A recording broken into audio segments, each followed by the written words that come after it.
দেবেন্দ্র বিজয় ভিন্ন আর সকলেই এককালে স্তম্ভিত ও প্রায় বিলুপ্ত চৈতন্য হইয়া পড়িলেন। অনেকক্ষণ পরে ইন্সপেক্টর রামকৃষ্ণবাবু প্রকৃতিস্থ হইয়া দেবেন্দ্র বিজয়কে জিজ্ঞাসিলেন, দেবেন্দ্রবাবু, এ কি ব্যাপার হে? কিছু বুঝতে পারো কি? যা ঘটেছে তা সহজেই আমি বুঝতে পেরেছি। তা তুমি পারো, এখন আমাদের বোঝাও দেখি।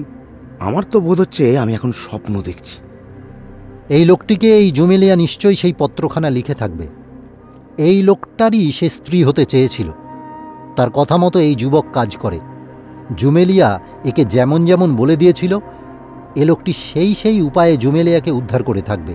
তারপর সেই পিশাচি তার এই উদ্ধারকর্তাকে হত্যা করেছে, নিজের সবাধারে এই মৃতদেহ পূর্ণ করে নিজেরই কবর গহ্বরে প্রথিত করে শেষে পলায়ন করেছে।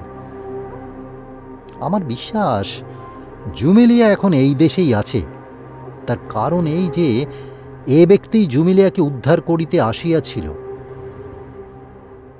এ তার এই গুপ্ত রহস্য ও তাহার জীবিত থাকার কথা অবগত ছিল। পাছে এই লোকটা পরে সেই সকল কথা অন্যের কাছে প্রকাশ করে, এই ভয়ে জুমেলিয়া ইহাকে হত্যা করেছে। নমস্কার। গল্পের সেরা সময় নিয়ে আমরা এসে গিয়েছি আপনার দরবারে, গল্প শোনার আনন্দে আপনার মন ভরিয়ে দিতে। বাংলা সাহিত্যের অমূল্য ভাণ্ডার থেকে আপনার জন্য বাছাই করে এনেছি সেরা গল্প। আপনার গল্প শোনার সময়টা সেরা সময় করে তুলতে গল্প পাঠ শুরুর আগে একটি অনুরোধ। আমাদের এই প্রয়াস আপনাকে আনন্দ দিলে চ্যানেলটিকে সাবস্ক্রাইব করবেন। আপনার একটি আঙুল ছুঁয়ে দিন বেল আইকন বাটনে। আমাদের পরের পোস্টের নোটিফিকেশন আপনার কাছে পৌঁছে যাবে। এই ইউটিউব চ্যানেলের যাবতীয় উপস্থাপনার স্বত্বাধিকারী সুশীল মজুমদার ক্রিয়েশনস। কোথাও এই ইউটিউব চ্যানেলের উপস্থাপনাগুলির কোনো অংশ সম্প্রচার করা আইনত দণ্ডনীয় অপরাধ। আজ শুনুন পাঁচকড়িদের উপন্যাস মায়াবিনী।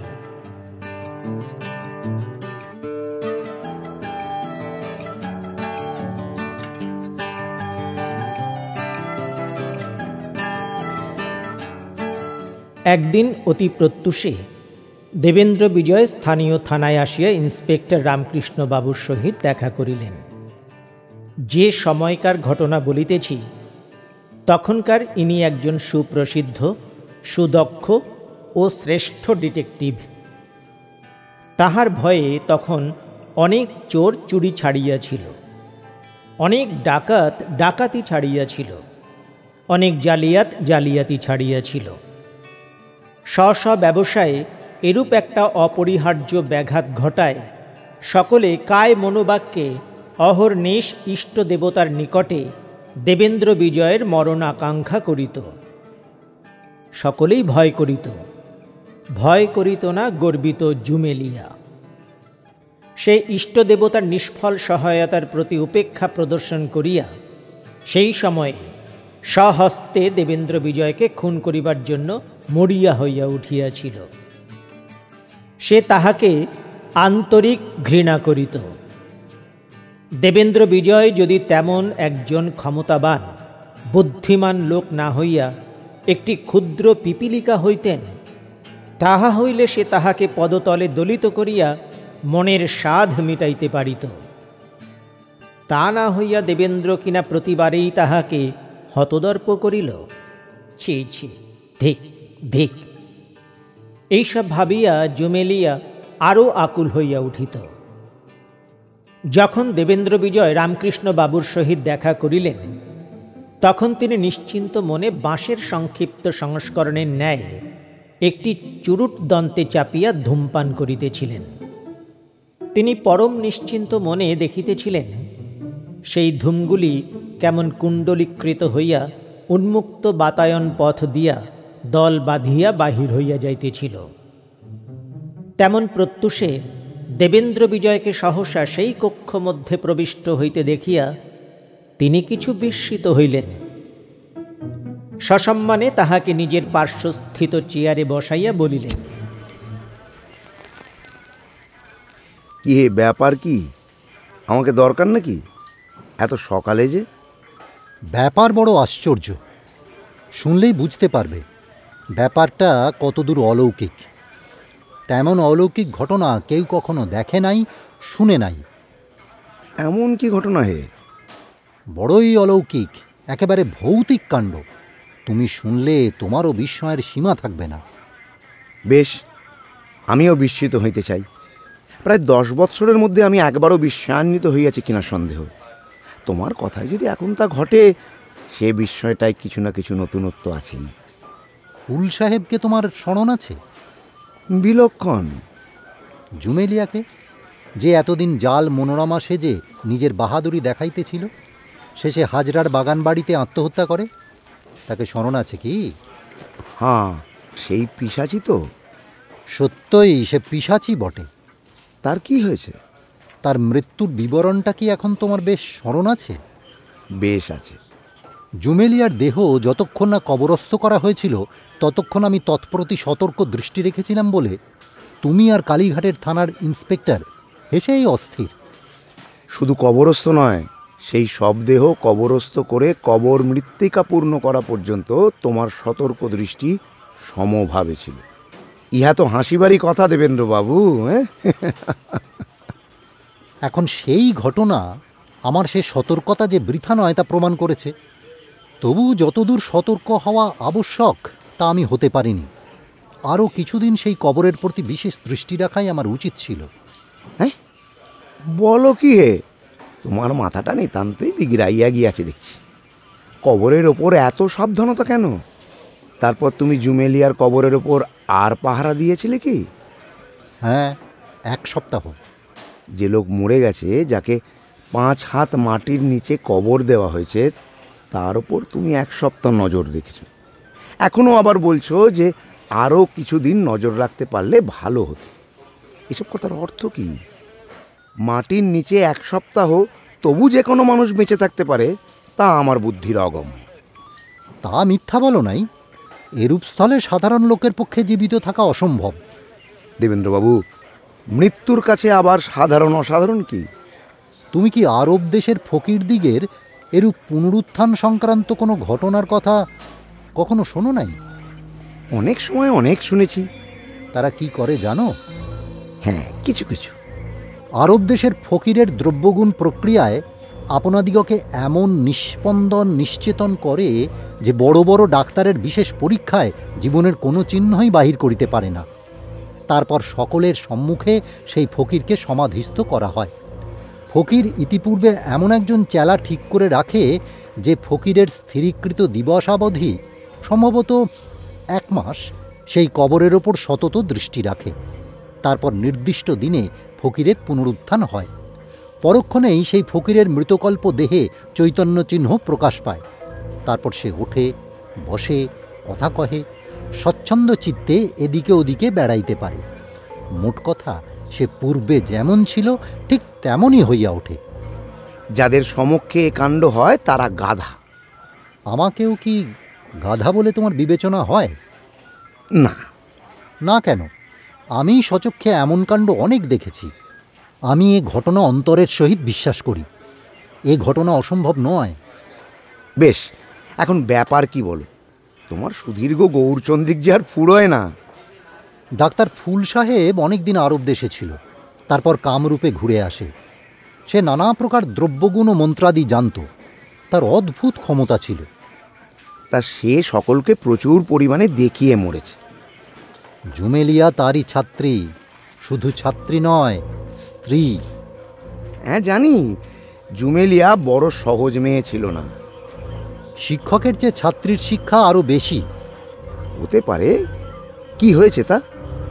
জুমেলিয়া, সেই নারী পিশাচি, এখনো মরেনি। বলো কি হে? আমি সেই কথাই তোমাকে বলতে এসেছি। যদি সে বেঁচে থাকে, অবশ্যই তুমি শীঘ্রই তা জানতে পারবে। সে বড় সহজ স্ত্রীলোক নয়। নিজের হাতে সে অসংখ্য নরহত্যা করেছে। সে এখন জীবিত কি মৃত, তুমি তার কবর খুঁড়ে দেখলেই জানতে পারবে।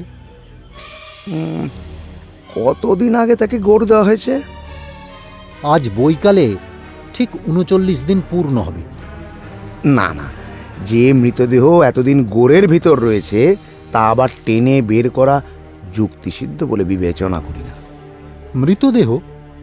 মৃতদেহ পাবে কোথায় তুমি? দেখবে কবর শূন্য পড়ে আছে। এ খেয়াল বোধহয় তোমার সম্প্রতি হয়ে থাকবে। হ্যাঁ, সম্প্রতি। দেবেন্দ্রবাবু, ব্যাপারটা কি হয়েছে বলো দেখি। শ্রীশচন্দ্র নামে একটি চতুর ছোকরা আমার কাছে শিক্ষানবিশ আছে।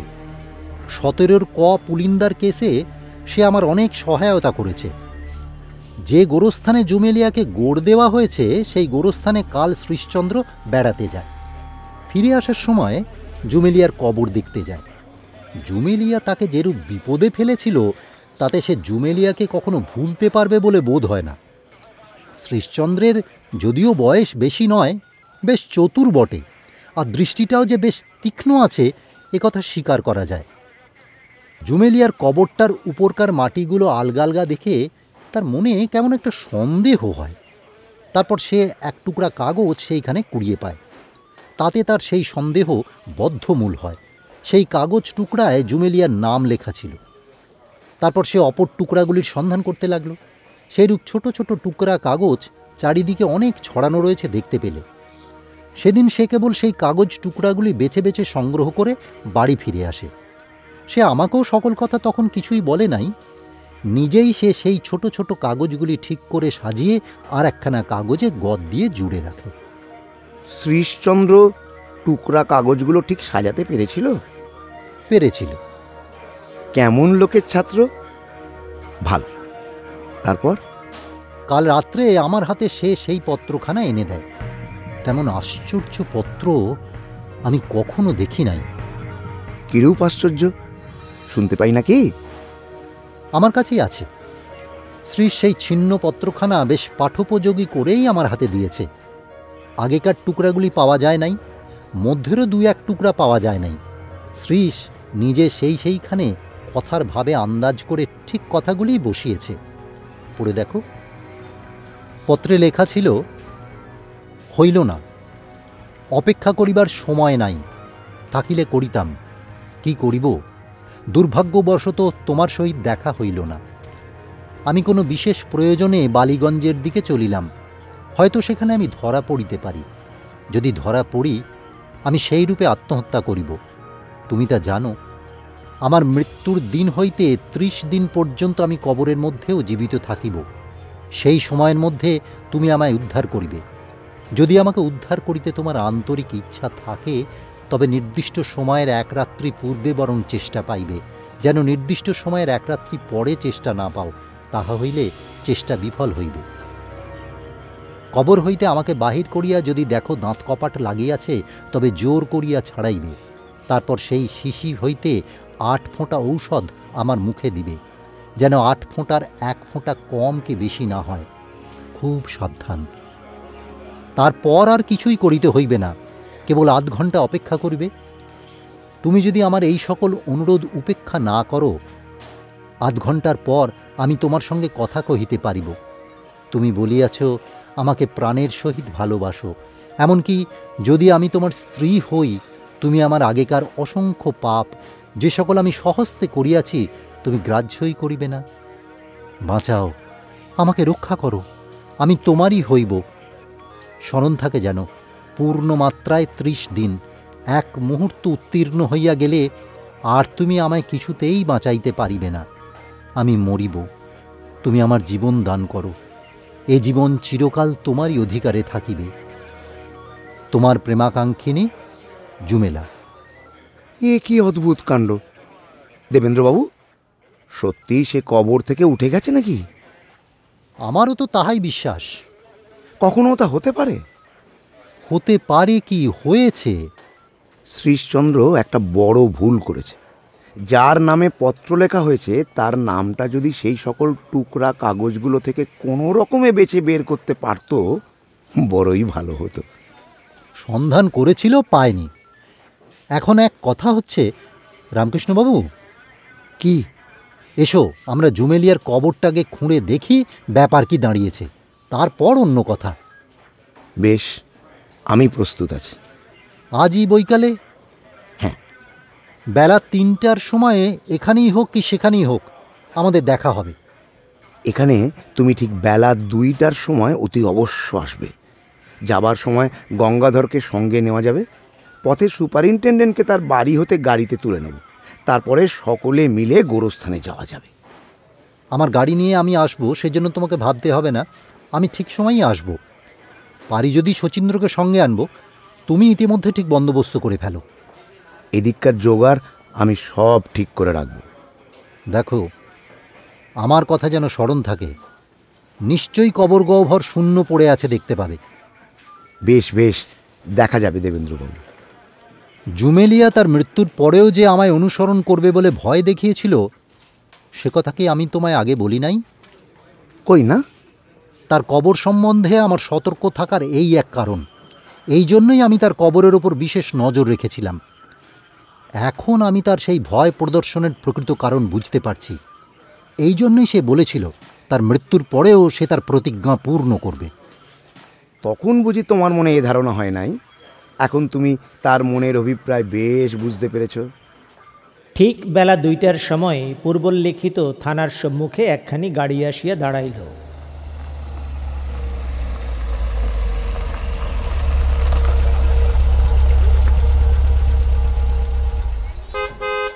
তন্মধ্যে দেবেন্দ্র বিজয় ও তাহার ভাগিনেও শচীন্দ্র বসিয়াছিলেন। তখন রামকৃষ্ণবাবু সাদা সিধে পরিচ্ছদে এবং গঙ্গাধরবাবু পুলিশের ইউনিফর্মে দেবেন্দ্র বিজয়ের গাড়িতে গিয়া উঠিলেন। কোচম্যান গাড়ি হাঁকাইয়া দিল। পথে সুপারিনটেন্ডেন্টকে গাড়িতে তুলিয়া লওয়া হইল। যথাসময়ে সকলে সমাধিক্ষেত্রে উপস্থিত হইলেন।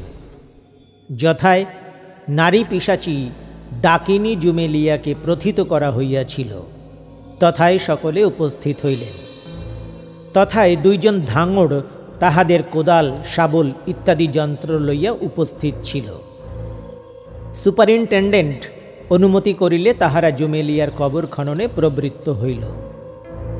যখন কবর হইতে সবাধার উত্তেলিত ও উন্মুক্ত হইবে, তখন তাহাদিগের সম্মুখে কি যে একটা অভিনব দৃশ্য প্রদর্শিত হইবে, তাহাই তখন সেই পুলিশ কর্মচারীত্রয় ও গোয়েন্দাদ্বয় ভাবিতেছিলেন। আগ্রহপূর্ণ লোচনে উদ্গ্রীব হইয়া প্রত্যেকেই নীরবে অপেক্ষা করিতে লাগিলেন। কিয়ৎক্ষণ পরে ভূগর্ভ হইতে সবাধার বহিষ্কৃত হইল। সবাধার অত্যন্ত ভারযুক্ত। তদনুভবে তথাকার সকলেই বুঝিতে পারিলেন তাহা শূন্য নহে। সেই সবাধার মধ্যে জুমেলিয়ার মৃতদেহ আছে। দেবেন্দ্র বিজয় যথেষ্ট অপ্রতিভ ও চিন্তাযুক্ত হইলেন। সত্যই কি তাহাকে তাহাদের নিকট অপমানিত হইতে হইল? ইন্সপেক্টর রামকৃষ্ণ বাবু তাহার দিকে চাহিয়া পরিহাসব্যঞ্জক ভ্রুভঙ্গি করিয়া হাসিতে লাগিলেন। দেবেন্দ্র বিজয় অনুমানে এই রহস্যের ভাব এখন অনেকটা বুঝিয়া লইতে পারিলেন। পরক্ষণে যখন সেই সবাধারের আচ্ছাদন মুক্ত করা হইল, তখন দেবেন্দ্র বিজয়ের ম্লান মুখ প্রফুল্ল হইয়া উঠিল। সকলেরই কণ্ঠ হইতে এক প্রকার বিস্ময়সূচক শব্দ নিঃসৃত হইল। সকলেই চমকিত চিত্তে বিস্ময় বিস্ফারিত নেত্রে সবাধারের প্রতি চাহিয়া রহিলেন। তাহারা সেই সবাধারে সব দেখিতে পাইলেন বটে, কিন্তু সে সব তো জুমেলিয়ার নহে, স্ত্রীলোকের নহে, পুরুষের ভদ্রচিত পরিচ্ছদধারী কোনো সুন্দর যুবকের। এ কি হইল? দেবেন্দ্র বিজয় ভিন্ন আর সকলেই এককালে স্তম্ভিত ও প্রায় বিলুপ্ত চৈতন্য হইয়া পড়িলেন। অনেকক্ষণ পরে ইন্সপেক্টর রামকৃষ্ণবাবু প্রকৃতিস্থ হইয়া দেবেন্দ্র বিজয়কে জিজ্ঞাসিলেন, দেবেন্দ্রবাবু, এ কি ব্যাপার হে? কিছু বুঝতে পারো কি? যা ঘটেছে তা সহজেই আমি বুঝতে পেরেছি। তা তুমি পারো, এখন আমাদের বোঝাও দেখি। আমার তো বোধ হচ্ছে আমি এখন স্বপ্ন দেখছি। এই লোকটিকে এই জুমেলিয়া নিশ্চয়ই সেই পত্রখানা লিখে থাকবে। এই লোকটারই সে স্ত্রী হতে চেয়েছিল। তার কথা মতো এই যুবক কাজ করে। জুমেলিয়া একে যেমন যেমন বলে দিয়েছিল, এ লোকটি সেই উপায়ে জুমেলিয়াকে উদ্ধার করে থাকবে। তারপর সেই পিশাচি তার এই উদ্ধারকর্তাকে হত্যা করেছে, নিজের সবাধারে এই মৃতদেহ পূর্ণ করে নিজেরই কবর গহ্বরে প্রথিত করে শেষে পলায়ন করেছে। আমার বিশ্বাস জুমেলিয়া এখন এই দেশেই আছে। তার কারণ এই যে এ ব্যক্তি জুমেলিয়াকে উদ্ধার করিতে আসিয়াছিল।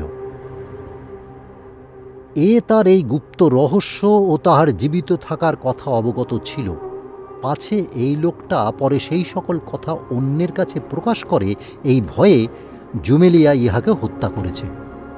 মনে করেছে যে সে এখন সম্পূর্ণ নিরাপদ হতে পেরেছে। সকলেই এখন বুঝবে জুমেলিয়ার মৃত্যু হয়েছে, এখন আর কেহ তাহার সন্ধানে ফিরিবে না। দেবেন্দ্র বিজয়ের কথায় সেখানকার সকলেই অতিশয় ব্যাকুল হইতে লাগিলেন। দেবেন্দ্রবাবু, তোমার সেই পত্রের সঙ্গে একটা বিষয় ঠিক মিলছে না। তোমার সেই পত্রের হিসেবে যদি ধরা যায় তাহলে এই লোকটার মৃতদেহ 5 দিন এইখানে আছে, কেমন?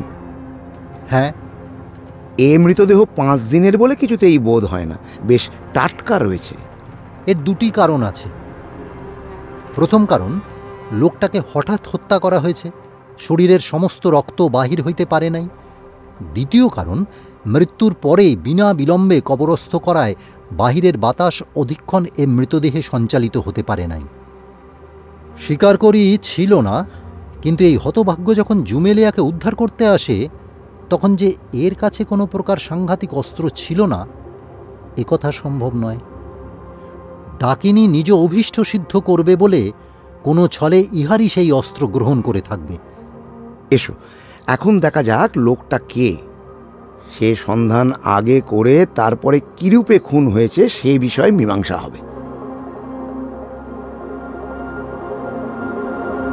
সবাধার হইতে সব দেহ বাহির করা হইল। শচীন্দ্র তৎপরীক্ষার্থে নিযুক্ত হইল। অন্যান্য সকলে দাঁড়াইয়া রহিলেন। মৃত ব্যক্তির পরিধানে সূক্ষ্ম দেশী বস্ত্র, ফুলদার মোগল আস্তিন জামা, সাচ্চা জরির কাজ করা টুপি, দক্ষিণ হস্তের অনামিকা ও মধ্যমাঙ্গুলিতে 2টা হীরকাঙ্গুরি, জামার বুক পকেটে সোনার ঘড়ি ও চেইন, ভিতরকার পকেটে একখানি কলম কাটা ছুরি, একটা রিংয়ে 1 গোছা চাবি, 20 টাকার একখানি নোট, 4টা টাকা, 2টা সিকি, 3টা দুয়ানি, 2খানি রেশমি রুমাল, কয়েকখানি পত্র। পত্রগুলি অন্যান্য বিষয় সম্বন্ধে লিখিত। সেগুলির শিরোনাম শেখ কবিরউদ্দিন, সাং খিদিরপুর, মেটে বুরুজ, নং লেন লিখিত রহিয়াছে। সেই মৃত ব্যক্তির নাম ও ঠিকানা সম্বন্ধে আর কাহারও কোনো সন্দেহ রহিল না। দেবেন্দ্র বিজয় বলিলেন, রামকৃষ্ণবাবু, জুমেলিয়াকে এখন কোথায় পাওয়া যাবে তা আমি অনুমানে কতকটা বুঝেছি। কোথায়? থিরোজা বিবির বাড়িতে। ওই ঠিকানায় থিরোজা বিবির বাড়ি। রামকৃষ্ণবাবু, এখন ব্যাপার কি দাঁড়িয়েছে সব বুঝতে পেরেছ কি? বড়ই অদ্ভুত, আমি হতবুদ্ধি হয়ে গেছি।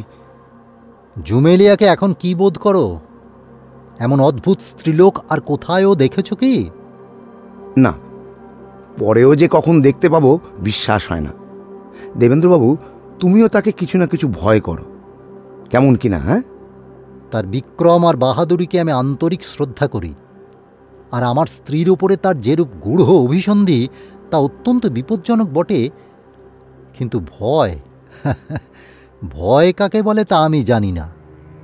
ভয় শব্দটি আমার জন্মপত্রিকায় লেখা নাই। এখন তুমি কি করবে?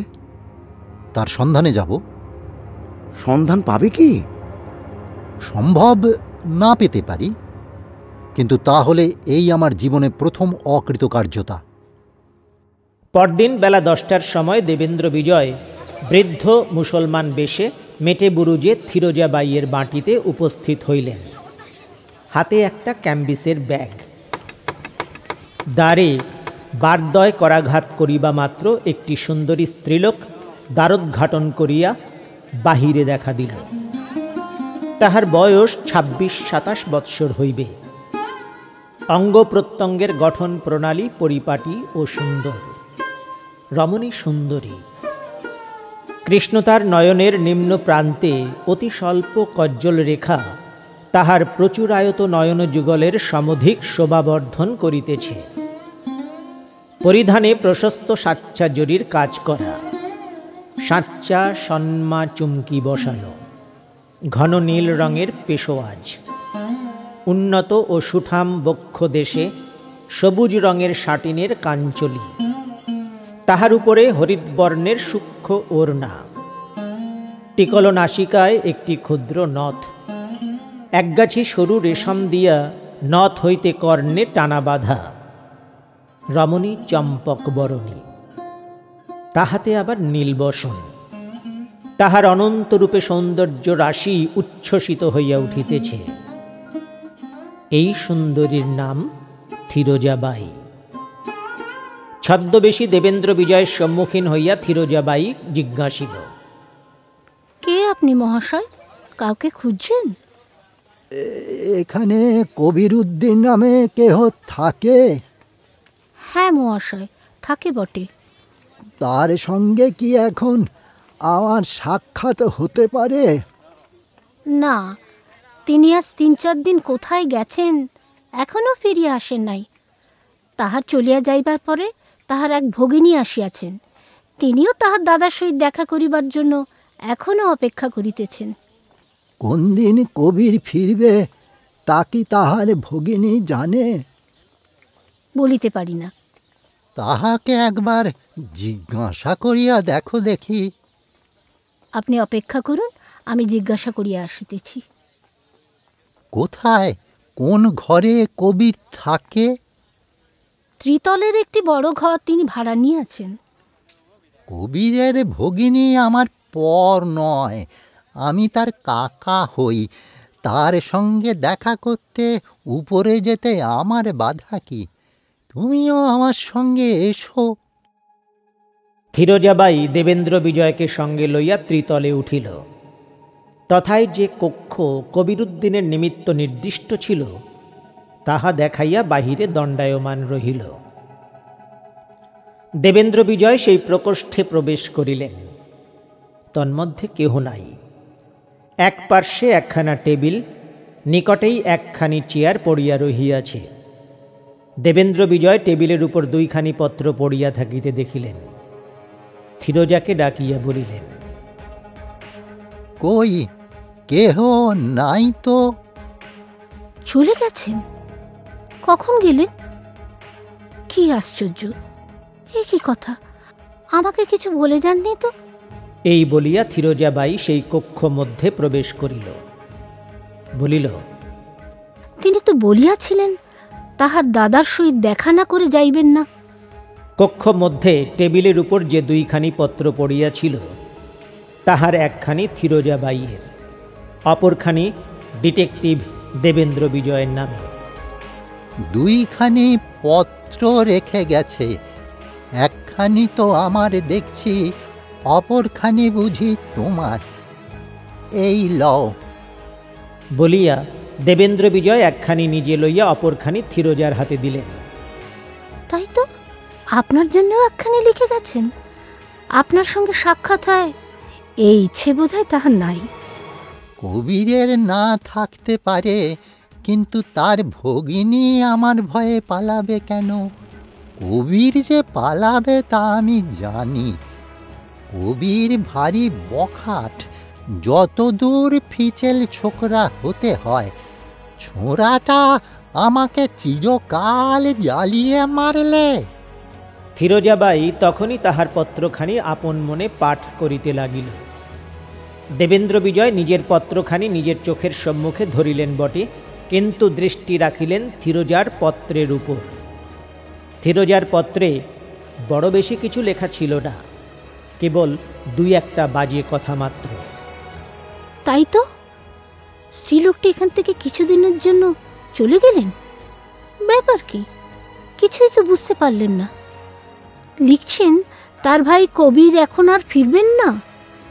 থিরোজাবাই এই বলিয়া দেবেন্দ্র বিজয়ের মুখের দিকে চাহিল। দেবেন্দ্র বিজয় বলিলেন, কোথায় গেল তা কিছু তোমার পত্রে লিখে নাই? না, কই আমার পত্রে তো তা কিছু লেখেন নাই। আপনার পত্রে? কিছু না, কিছু না। কি জানি তাদের মনের কথা কি। আমার ভয়েই তো পালিয়ে বেড়াচ্ছে। কেন? আপনাকে তাদের এত ভয় কেন? আছে আছে, একটা মস্ত ভয়ের কাজ কবির করে ফেলেছে। কিরকম কিরকম? ইদানিং সে কি বড় ভাবতো, বড় খিটখিটে মেজাজ হয়ে পড়েছিল। হ্যাঁ, তা কতকটা হয়েছিল বটে। মুখখানা শুকিয়ে আমসি হয়ে গেছিল কিনা তা বলো দেখি। হ্যাঁ, মুখখানা কেমন একরকম ফ্যাকাশে ফ্যাকাশে দেখাতো। বড় একটা কারো সঙ্গে কথাবার্তা কি কোনো বিষয়ে গল্প স্বল্প করতো না? না, একেবারে মুখ বন্ধ করেছিলেন। কতদিন তুমি তাকে এরকম দেখে আসছো? প্রায় সপ্তাহ তিনেক। এর ভেতর অনেক কথা আছে, শোনো তো বুঝতে পারবে। বলুন। হ্যাঁ, 3 সপ্তাহ হবে কবির অন্য আর একজনের নামে একখানা দলিলে জাল সই করেছে। জাল? হ্যাঁ, জাল। এখন সেই কথা আদালতে উঠিবার উপক্রম হয়েছে, সব প্রকাশ পেয়েছে। হ্যাঁ, তবে তো বড় সর্বনেশে কথা। হ্যাঁ, তবে একটা উপায় আছে। কি? সে যে নাম সহি করেছে সে আমারই নাম। তারপর? তাই আমি তার সঙ্গে দেখা করতে এসেছিলাম। এখন আমি তার সকল অপরাধ মার্জনা করতে প্রস্তুত আছি, তারে কলঙ্কের কথা ভুলে যেতে প্রস্তুত আছি। তার জন্যে, তার এই বিপদ উদ্ধারের জন্যে আমি শতাবধি টাকাও সঙ্গে এনেছি। মনে করেছিলাম তাকে সেইগুলো দিয়ে যাতে ভবিষ্যতে আর এমন বদখেয়ালিতে হাত না দেয় তা বুঝিয়ে বলবো।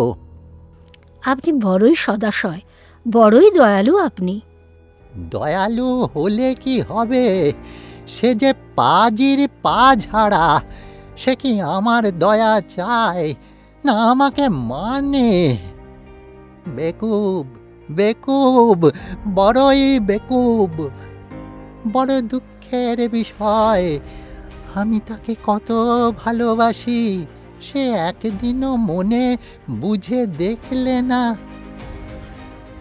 যাই হোক, তুমি একটু অনুগ্রহ। অনুগ্রহ আবার কি? এ কিংবা তার সেই ভগিনী আবার এখানে ফিরে আসতে পারে? আমার তা তো বিশ্বাস হয় না। চিঠিপত্র তোমাকে লিখতে পারে। তা লিখতে পারেন, সম্ভব। তা সে লিখবেই লিখবে। বেশ বেশ, তাহলে আমি তাকে পত্র দ্বারা আপনার কথা জানাবো। না ফিরোজা বিবি, তাহলে বড় মুশকিল বেঁধে যাবে। সে ভারী একগুঁয়ে, ভারী বেয়ারা বদ স্বভাব তার। আমার কথা এখন তার কাছে কিছুতে প্রকাশ করো না, তাকে এখন কিছু বলো না। সে কোথায় থাকে কেবল তাই তুমি গোপনে আমাকে পত্র লিখে জানাবে, তাহলেই আমি তার সঙ্গে দেখা করতে পারবো। আমার জন্য যে পত্রখানা রেখে গেছে সে পত্রের কথা যদি জিজ্ঞাসা করে, তুমি জানি না বলে একেবারে উড়িয়ে দিও। দাও দাও, তোমার পত্রের এক পাশে আমার ঠিকানাটা লিখে দিয়ে যাই। এখন তবে আসি, সেলাম। সেলাম।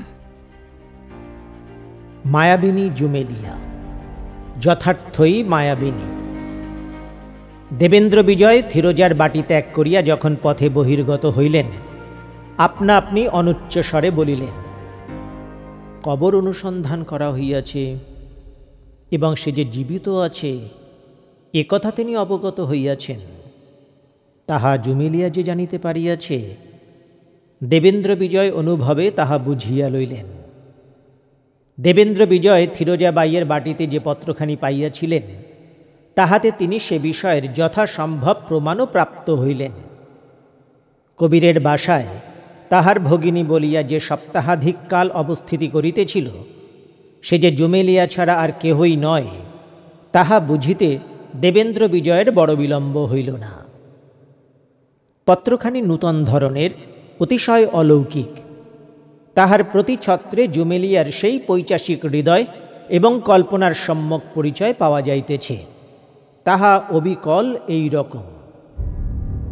শ্রীল শ্রীযুক্ত মরণাপন্ন গোয়েন্দা দেবেন্দ্র বিজয়, আমার হতগর্ব প্রতিদ্বন্দ্বী মহাশয় সমীপেশু, আবার আমরা উভয় সমরাঙ্গনে অবতীর্ণ।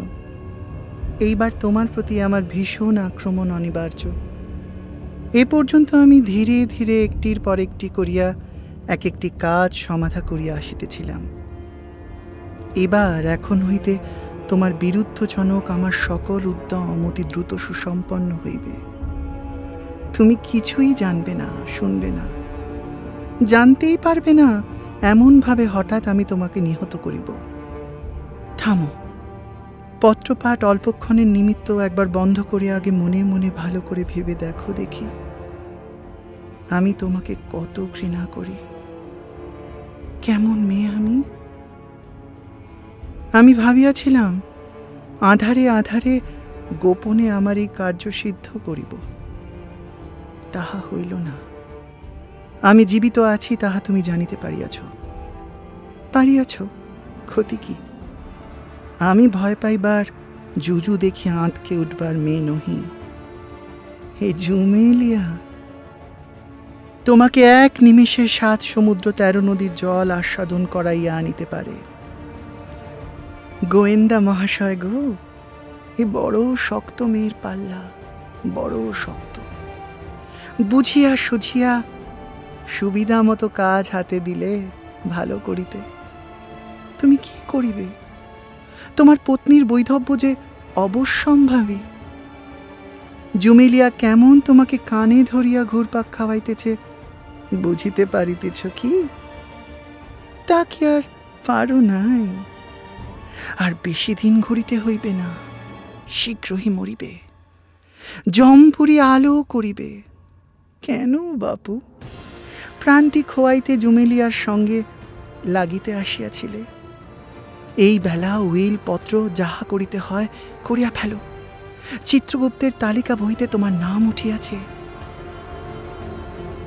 যখন তুমি আর তোমার ওই 2-4 জন বন্ধু আমার গোড় খুঁড়ে সবাধার বাহির করো, ঠিক সেই সময় হঠাৎ আমি সমাধিক্ষেত্রে উপস্থিত হই। গোপনে তোমাদের সকল কার্য দেখিয়াছি, সকল কথাই শুনিয়াছি। কেমন করিয়া তুমি আমার এই গুপ্ত চক্র ভেদ করিতে পারিলে, কেমন করিয়া তুমি গুপ্ত সংবাদ জানিতে পারিয়াছিলে তাহা আমি জানি না, কিন্তু বুঝিতে পারিয়াছিলাম ফিরোজ বিবির বাড়ির ঠিকানা অনুসন্ধানে তোমরা পাইবে, এবং তাতে আমি কোথায় থাকিব তাহা বুঝিয়া লইতে পারিবে। দেবেন, তুমি ধূর্ত বটে, বুদ্ধিমান বটে। যদি তুমি সৎ পথাবলম্বী না হইতে, যদি তুমি বুদ্ধিমান হইয়া এমন নির্বোধ না হইতে, আমি তোমাকে সত্যি বলছি, তোমার এই তীক্ষ্ণ বুদ্ধির জন্য আমি তোমাকে প্রাণের সহিত ভালোবাসতেম। ডাক্তার ফুল সাহেব ছাড়া আমার সমকক্ষ হইতে পারে এ পর্যন্ত আর কাহাকেও দেখি নাই।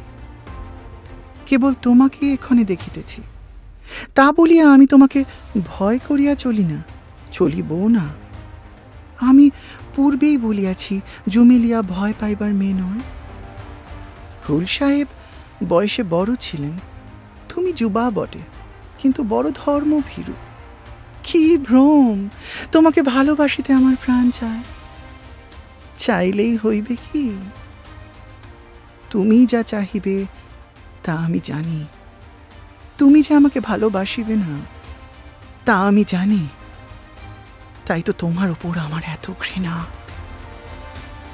জুমেলিয়া শুধু ঘৃণা করিতে জানে না, জুমেলিয়া শুধু হিংসা করিতে জানে না, জুমেলিয়া শুধু শঠতা করিতে জানে না, জুমেলিয়া প্রাণ দিয়া ভালোবাসিতেও জানে।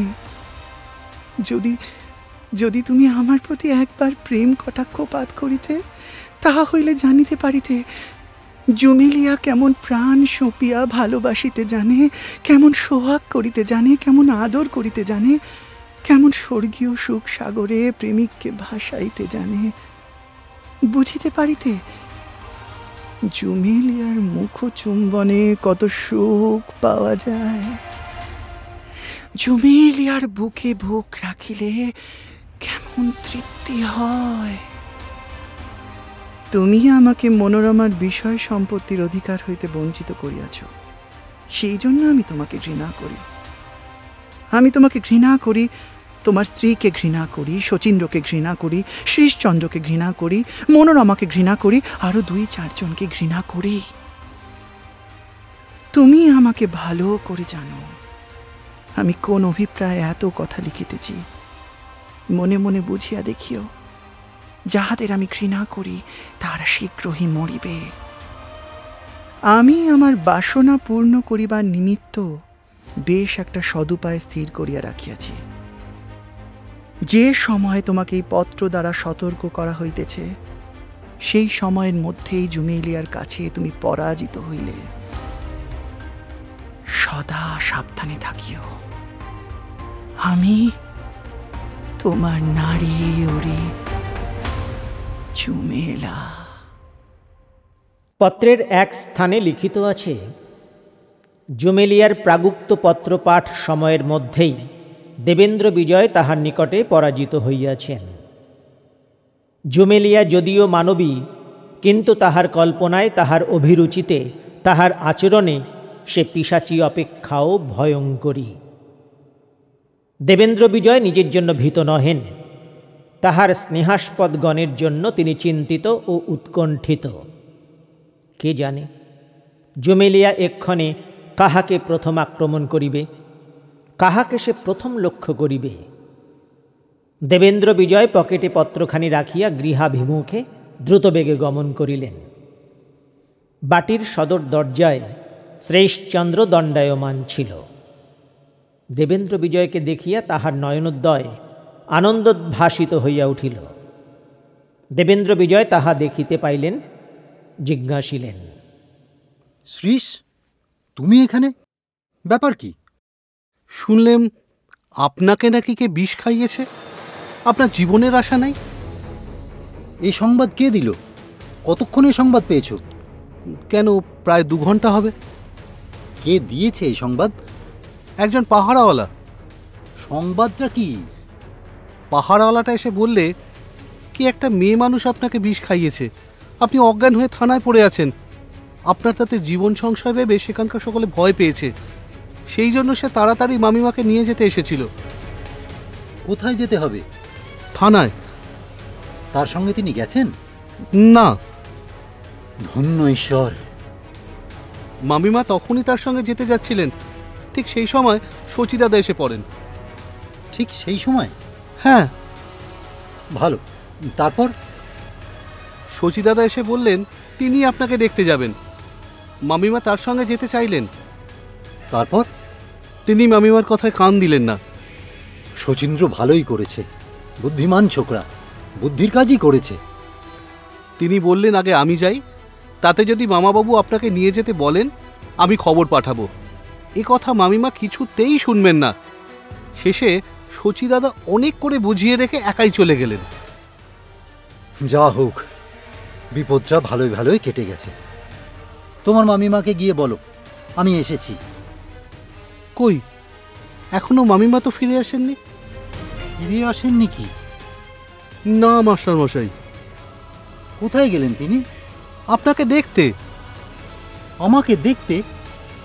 এই না তুমি আমাকে বললে শচীন্দ্রের নিকট হতে কোনো খবর না এলে তিনি যাবেন না। হ্যাঁ, তা তো বললাম, তবে আবার তুমি এ কি বলছো? শচী দাদা তো লোক পাঠিয়েছিলেন। হ্যাঁ, তিনিই তো মামিমাকে নিয়ে যাওয়ার জন্য লোক পাঠিয়েছিলেন। কতক্ষণ? প্রায় 1 ঘন্টা হলো। হ্যাঁ, তারপর তারপর শ্রীশ, বলো বলো, শীঘ্র বলো, যা জানো তুমি শীঘ্র বলো। কে এসেছিল? খবর নিয়ে কে আবার এসেছিল? পাহারাওয়ালা। যে আগে এসেছিল সেই? হ্যাঁ, সেই। তুমি জানো তাকে? না। কি লোক সে? মুসলমান। সে ফিরে এসে কি বললে? কি বলবে, কিছুই না। ভালো, তারপর? একখানা চিঠি এনেছিল। শচীন্দ্রের নিকট হতে? হ্যাঁ। তুমি সে চিঠি দেখেছ? হ্যাঁ, আমার কাছে আছে সেখানা। কই কই, দাও দেখি। এই নিন। দেবেন্দ্র বিজয় সেই কাগজের টুকরাখানি লইয়া তখনই পাঠ করিলেন। তাহাতে লিখিত ছিল, মামিমা, পত্র পাইবা মাত্র আসিবেন। আপনার জন্য একখানা গাড়ি পাঠাইলাম। মামা বাবুর অবস্থা বড় মন্দ। শচীন্দ্র। দেবেন্দ্র বিজয় হতবুদ্ধি হইয়া পড়িলেন। বিস্ময়, ক্রোধ ও আশঙ্কা যুগোৎপদ তাহার হৃদয় অধিকার করিল। এখনকার মতো যন্ত্রণাময় ভীষণ অবস্থা তিনি জীবনে আর কখনো ভোগ করেন নাই। দেবেন্দ্র বিজয় কিঞ্চিত চিন্তার পর কহিলেন, শ্রীশ, সে গাড়িখানা তুমি দেখেছ? হ্যাঁ, দেখেছি। গাড়িখানা একেবারে বাড়ির সামনে এসে দাঁড়ায়। শচীন্দ্র প্রায় 2 ঘন্টা গেছে। হ্যাঁ, 2 ঘন্টার বেশি হবে। তোমার মামিমা 1 ঘন্টা গেছেন? হ্যাঁ। কোথায় তাকে নিয়ে যাওয়া হচ্ছে তিনি জানতেন? থানায়। যেখানে শচীন্দ্র গেছে? আগে হ্যাঁ। শচীন্দ্র কি যাওয়ার সময় গাড়িতে গিয়েছিল? না মহাশয়। শচীন্দ্র যখন যায় তখন পাহাড়ওয়ালার সঙ্গে গাড়ি আনে নাই? না, গাড়ি তো দেখি নাই।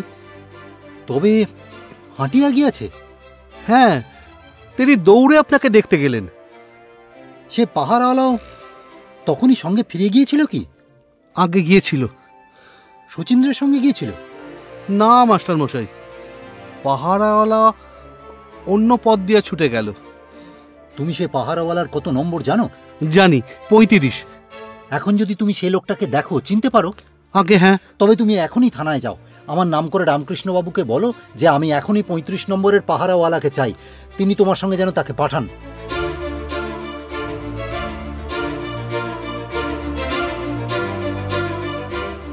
তখনই শ্রীশচন্দ্র ঊর্ধ্বশ্বাসে থানার দিকে ছুটিল।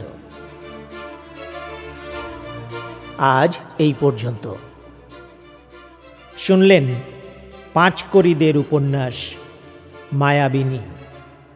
এই গল্পের পরবর্তী অংশ শুনুন আগামী পর্বে। গল্প পাঠে সুশীল মজুমদার, অরিজিৎ বন্দ্যোপাধ্যায়, নরেন ভট্টাচার্য, রঞ্জন বোস, শিবাংশু ভট্টাচার্য, সৌরভ সাহা, অরুণাভ দত্ত, আশিস রায়, সজল বোস, সোমনাথ রায়, চৈতি মজুমদার ও মুনমুন দাস। আমাদের এই প্রয়াস আপনাকে আনন্দ দিলে চ্যানেলটিকে সাবস্ক্রাইব করবেন। আপনার একটি আঙুল ছুঁয়ে দিন বেল আইকন বাটনে। আমাদের পরের পোস্টের নোটিফিকেশন আপনার কাছে পৌঁছে যাবে। আজকের মতো বিদায় নিলাম। নমস্কার।